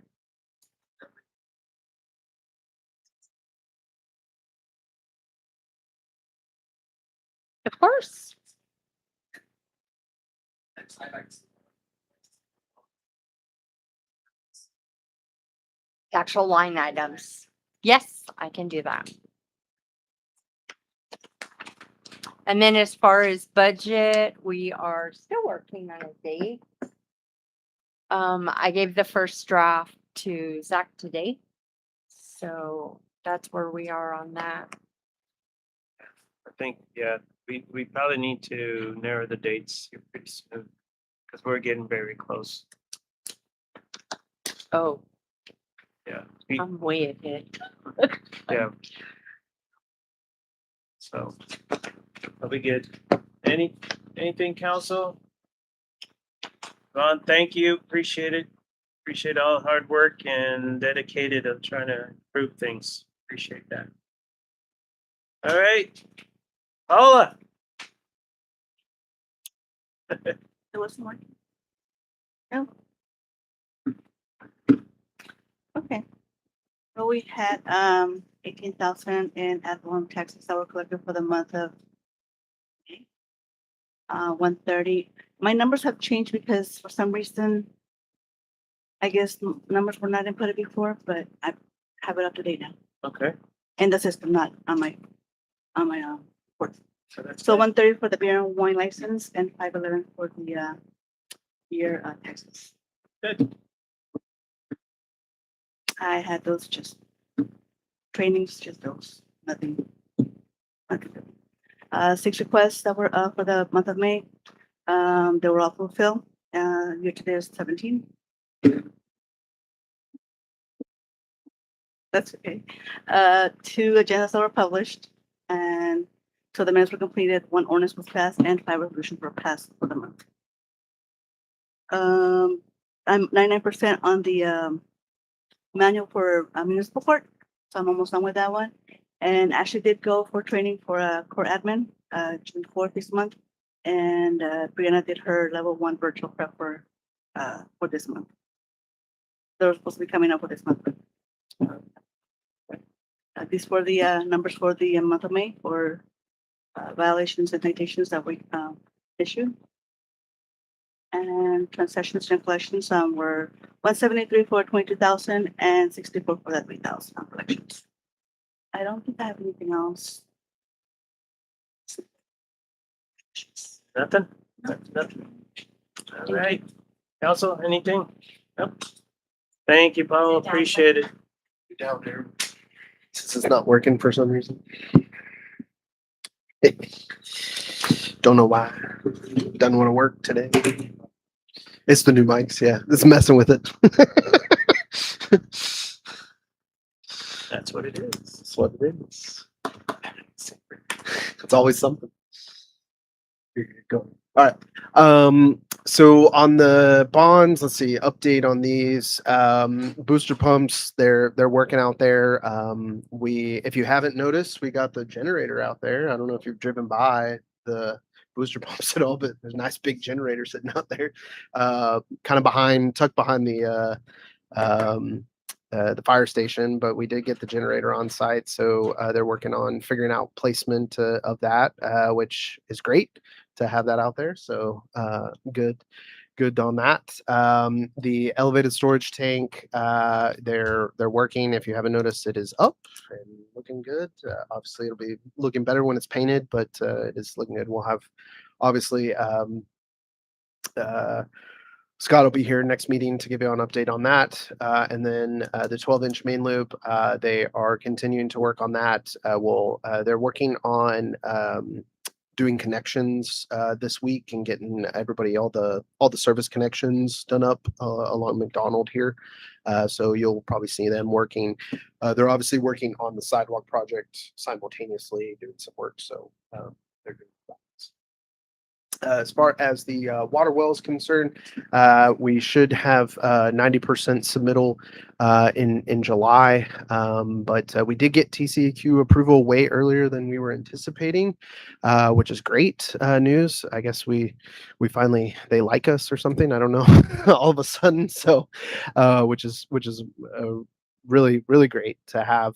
So we're putting some pressure on Cobb Finley to get that finalized, and so we can get that bid. Once we have the 90% and I look over everything and we're good with kind of what's proposed, we got the driveway permit and all that kind of stuff already handled. But once we get all that, then we'll go ahead and go out for bid for that, start working on getting bids in for that project. So everything's moving forward on that, which is great. As far as developments, obviously it's been very busy out there at the subdivisions. So DR Horton has moved in to town and has started going out in Saddle Ridge. So they are working on in phase 5. One is under construction. That will be their new model home. And then they did pull an additional 10 out in phase 2. So those are now under construction as well. So a total of 11 under construction for Saddle Ridge out there, which is great. So then seeing them moving forward out there. Rosewood, 114 homes now completed, 15 under construction, and then another 20 that are under review right now. So, and those might have even been approved. That might be the 20 that Pete was referencing. So yeah, they are blowing and going on those. I will tell you out there, I drive by every so often just to check on the water tower and various things. And you go out there and most of the lots that we have permits, typically you'll drive by and they're already say sold on them, so it's pretty typical right now. But, yeah. Lytle Farms, we are meeting, the mayor and I are meeting with the new development partner actually Wednesday to discuss that whole project.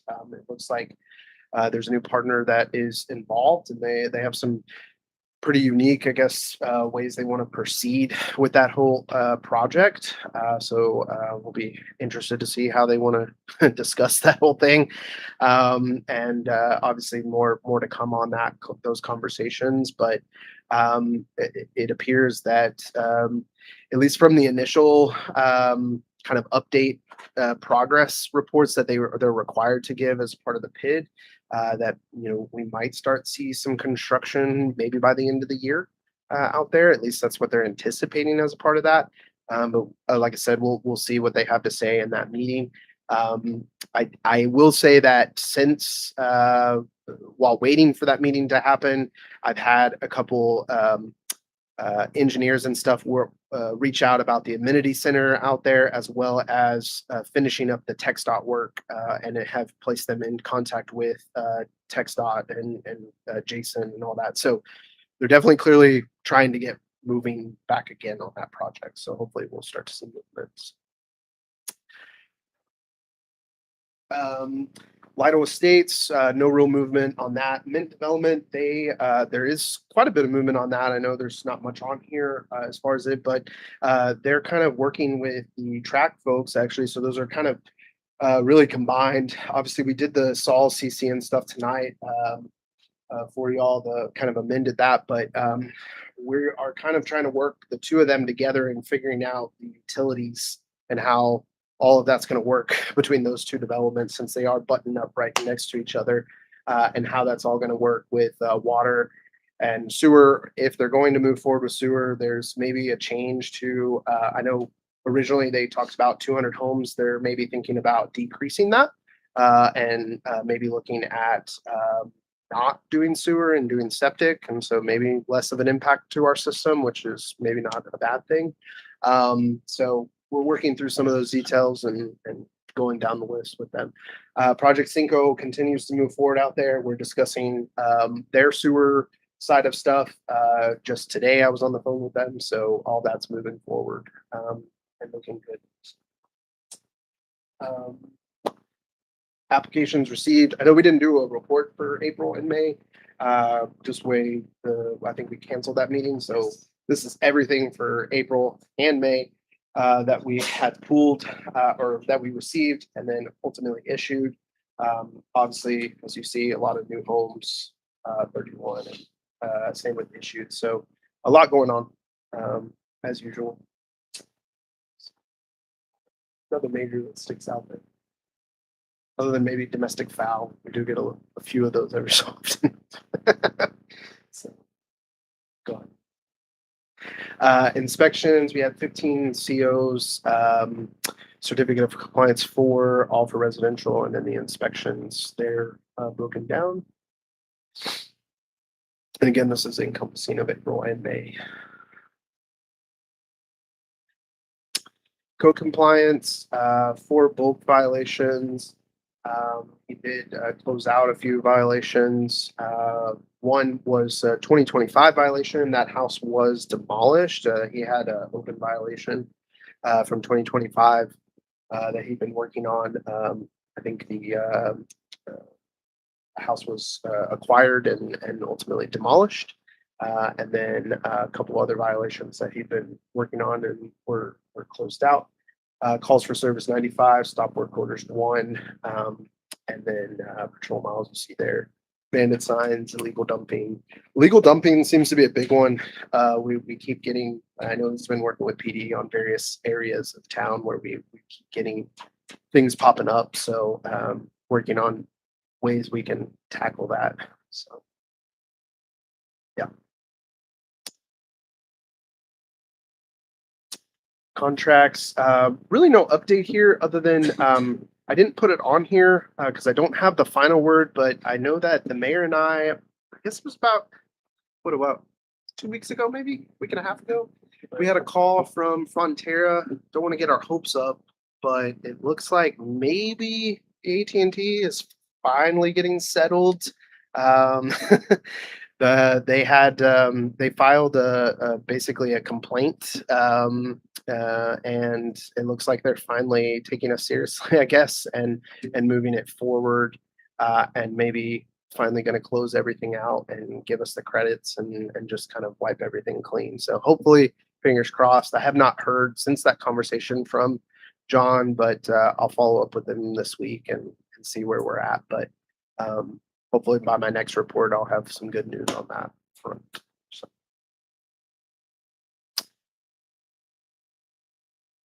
Meetings there on the left, nothing, really major there. Holidays that were part of April and May. Upcoming events, of course, we have the fireworks fast approaching on July 4th, our Lido 75th celebration on the 19th.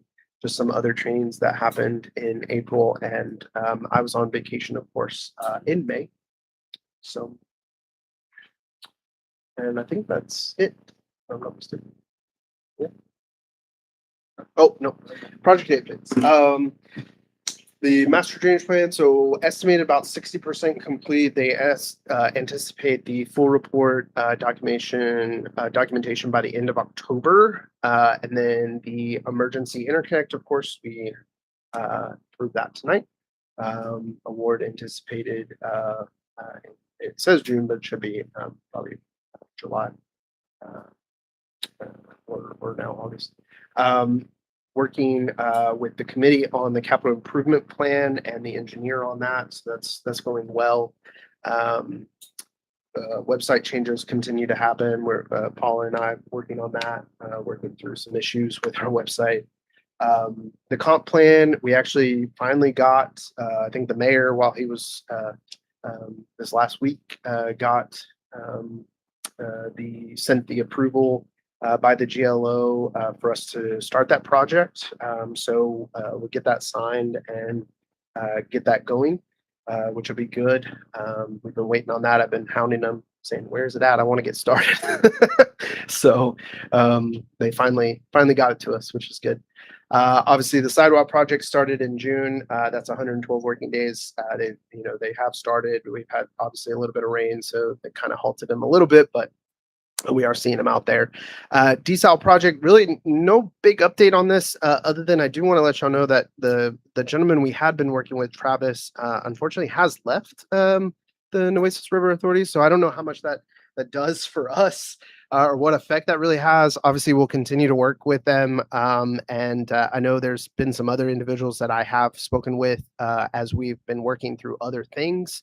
So I have other points of contact and other individuals that I've made contact with down there. But obviously, Travis was a big asset and helped when we were getting going. But I did want to let y'all know that he has since left the NRA.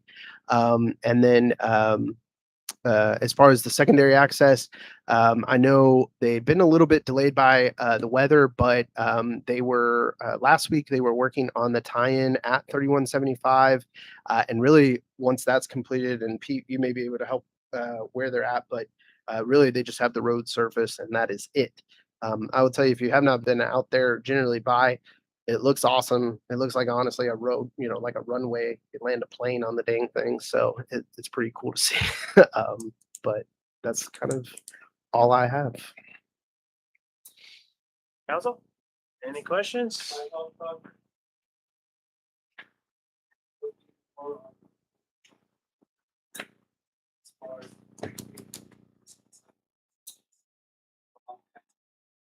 Yeah, I've had some conversations even with Pete about that. And we're it's kind of a combination of when TxDOT would like to come and not come, and probably some on us to do. And then, what and if property owners will help in that effort. But, I think Pete's probably added it somewhat into his schedule as well, as far as the guys doing some of that work when they do some of the right of ways and stuff that Are we we've allowed to hit. spray? So I think we can. I don't think it forbids us from spraying. So I yeah. would say just kill it. Yeah. Anything that grows out. And yeah, you did mention before about property owners taking care of their portions. Yeah. Some of them already do. Some do. Some do. already Very well do. too. Yeah. Some of them don't. So Yeah. but maybe having a conversation with them. Yeah. And we try to. I mean, yeah.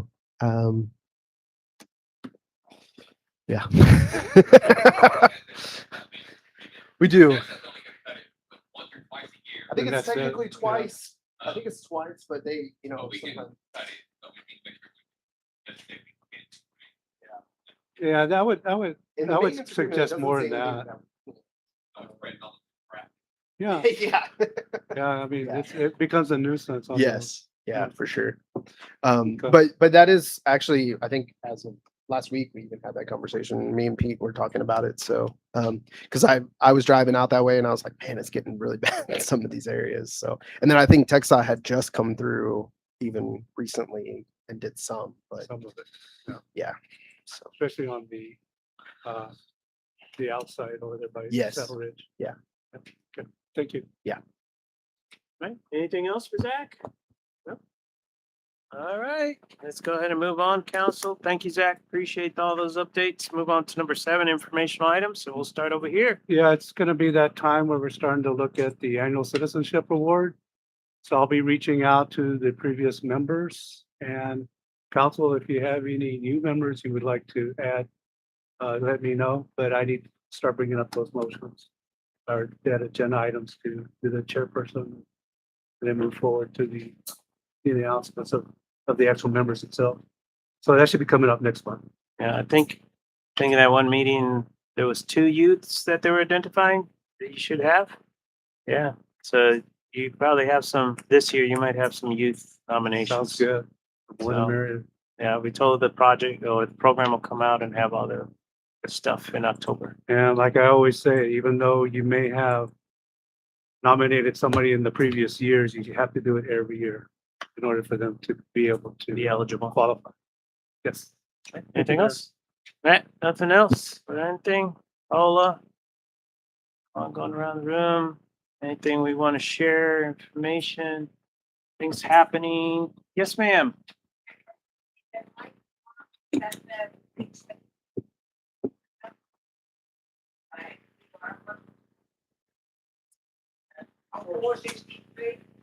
The Lido Farms is not DR Horton. DR Horton is taking the portion of Saddle Ridge, the one behind Baton. So. Oh, okay. Good. It might be good. Let's do this. Let's get with Zach so we can compare notes and areas and try to figure out, I mean, all. Yeah. It's gonna happen. So, There you think, I could get that, it could go on. It's gonna take me on. There is no step. yeah, talk to Zach and be able to, and get all that information. It'd be good to know. Yeah, so be able to do that, okay? That'll be good. Thank you for being here. Anything else being able to share? Anything? Is it general comments or information you just want to pass?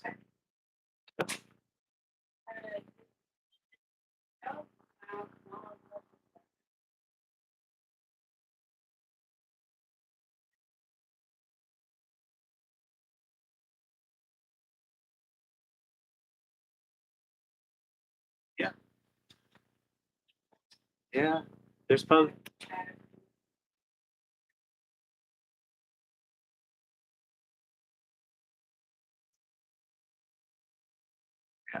Yeah, if you need a little bit more, you can. But yes, there has been, then we have to follow the procedures of the annexation in the sense of public notices. Be able to do that. All right. Austin, anything at all? Okay, I want to say thanks to David and staff for coverage during my absence. Appreciate that. Everybody doing a great job being able to do that.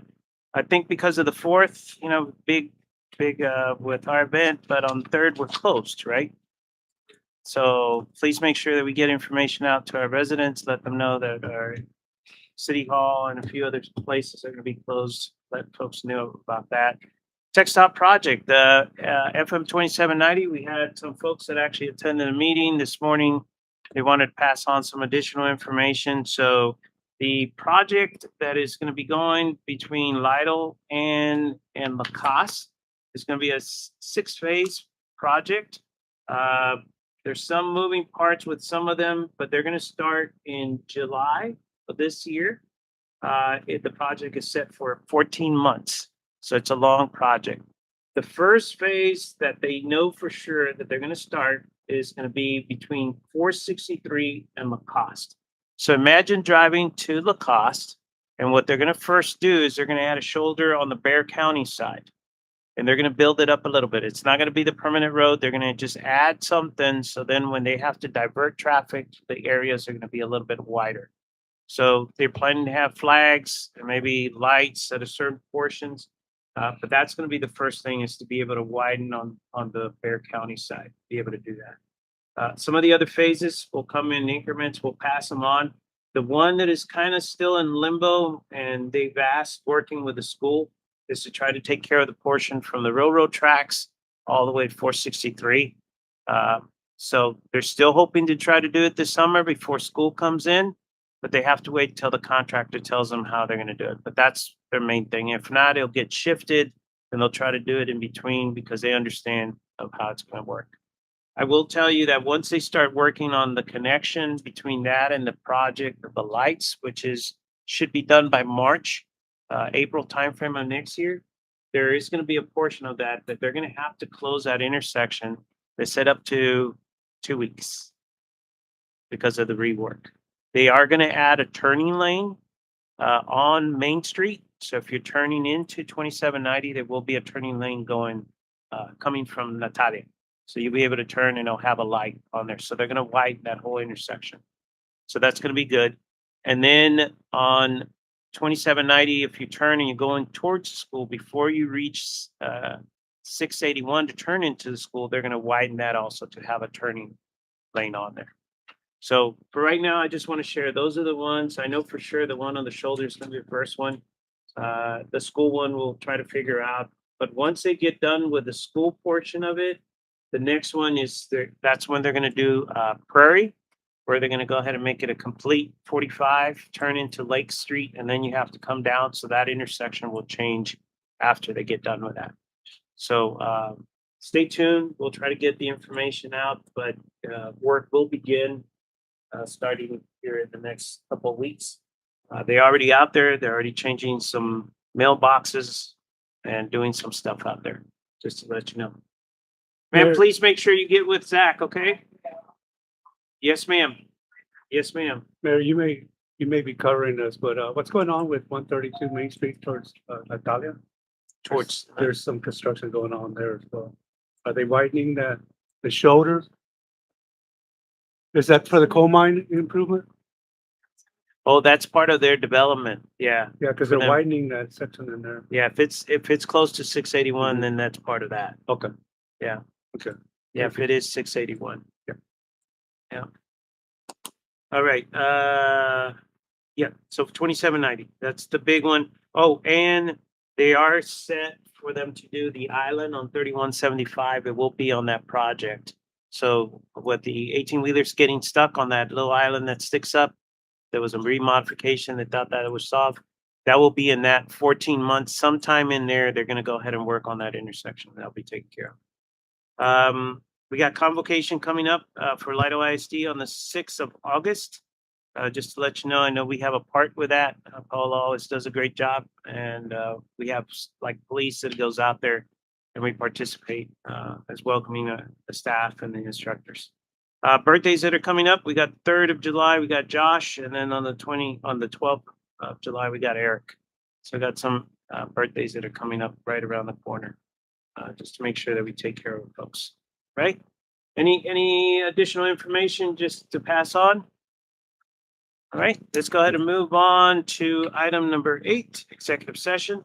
The City Council, City of Lidle, may convene an executive session in accordance with the Texas Open Meetings Act, Texas Government Code, Section 551.071, consultation with the attorney, and 551.074, personnel matters, to discuss and consider the following items. A, discussion concerning state and federal litigation. B, consultation regarding council responsibilities under Open Meetings Act. And C, employment, evaluation, reassignment, duties, discipline, or dismissal of public officer or employee, city administrator. Paula, if you can actually show us going into executive session, it is 8:28 p.m. So council and Austin can meet in the back. Let's go ahead and take care of that.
Paola, if you can actually show us, it is 9:03 and we're returning back. No action taken in the back. We'll go ahead and move on to item number 9. Discussion and possible action regarding matters discussed in executive session. Well, I'd like to make a motion. I move that we extend the city administrator's contract, current contract until the 30th of September of 2026, to line his contract period up to the fiscal year, Okay, so we'll extend it to the end of September. to September 30th. Yes. Okay. There's September, got a second. Any additional comments, discussion? Nope. All those in favor? Aye. Any against? Yays. Zach, you continue to work throughout a few more months. Okay, with that in mind, council, it is 9:03. Can I go ahead and get a motion for us to adjourn? I'll make that motion, Mayor. Okay. Second, okay. I know there's no discussion. All in favor? Aye. Any opposed? All right. Thank you, council. Appreciate it. 9:03. All right.